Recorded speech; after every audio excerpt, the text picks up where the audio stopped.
Eles são centenas, perderam tudo no terremoto do Haiti em 2010 e buscam a sobrevivência no Brasil. Ok, consideração, s'il vous plaît, là.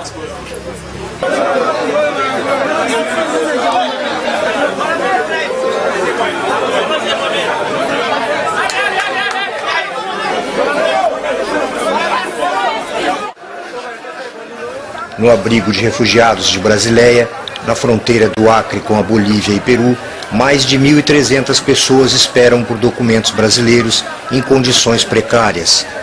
Nos últimos 20 dias, chegaram 1.000 imigrantes para ocupar um espaço de 200 pessoas, agravando a crise na cidade, que tem 25 mil habitantes. Passam os dias em colchões e até a semana passada não tinham nem água, nem banheiros adequados.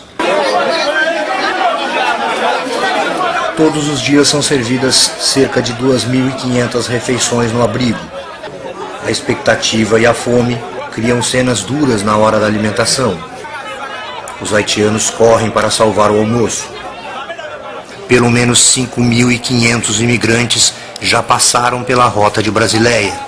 Na esperança de conseguir trabalho no Brasil, eles rezam todos os dias.